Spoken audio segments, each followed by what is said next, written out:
আমি বলছি যে আমার একটা জিডি, লিখিত জিডি বা যেটাই হোক অভিযোগ লেখেন আপনারা। বলে আমি পারবো না। তখন আমি রাগারাগি বল, কেন পারবেন না? আমার জানের নিরাপত্তা কি? আমার যদি মাইরা ফেলে তার নিরাপত্তা কি আপনি আইসা দিবেন? বলে আপনারা যোগাযোগ করেন এলাকার। কোন চেয়ারম্যানের কাছে যাব এলাকার?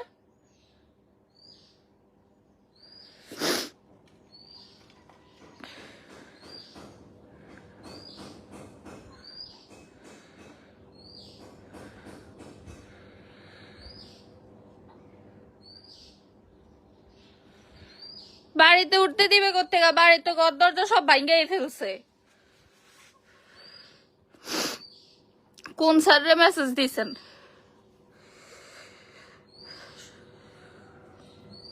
সব টাকা খাইলে ওই যে বাবলুর টাকা আছে, টাকা ছিটা চুপ হয়ে যায়। এই মনির টাকা খাইয়ে চুপ হয়েছে।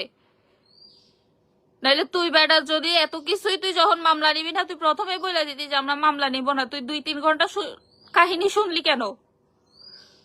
কাহিনী শুই না খুইটা খুইটা সব জিজ্ঞেস করছো। যখন চিনছে বাবলু তখন বলে যে না সরি, আমরা মামলা নিতে পারবো না, আপনারা সমাধান করেন।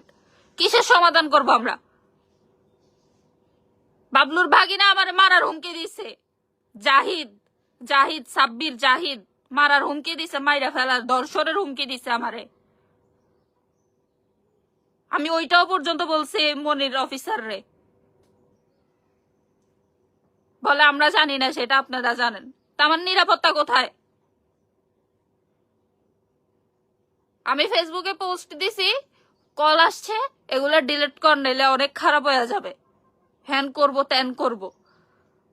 বাজার থেকে বাড়িতে আসার সময় সদাগর বাড়ির এখানে পোল একটা আছে নুরানি মাদ্রাসার ওইখানে দাঁড় করায়, হুন্ডা দাঁড় করায় আমার ধর্ষণের হুমকি দেয়। ইভেন কি বাবলুর বোন রুমা ফেক আইডি খুলায়, কোত্থেকে কার ল্যাংটা ফ্যাংটা ছবি আইনা, মানুষ দেখলেই বুঝবে যে এগুলা যে আমার ছবি না, আইনা এগুলা ছাড়তেছে। এগুলা ছাইরা বলতেছে এটা হইছে ইরিন জাহান মারিয়া। যে দেখছে সেই বলছে যে এটা আমি না।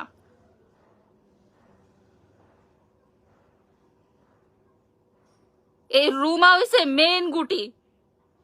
এই নষ্ট আগে সব পোলাগুলো লগে লগে লগে লগে ঘুরতো। 3-4টা পোলা ফালাইছেও, 3-4টা পোলা ভাই অ্যাবর্শনও করাইছে। এই রুমা, এর নষ্টের মূল হয়েছে রুমা। এই রুমার লেগে পুরা সংসার শেষ। বেড়া করে নিয়ে যখন ঘুরতো আমার মা ডাক দোয়াই দিত যে কিরে তুই এরকম ঘুরস কি লেগা, তখন ওর মা কইতো আমার মেয়ে, আমি যাই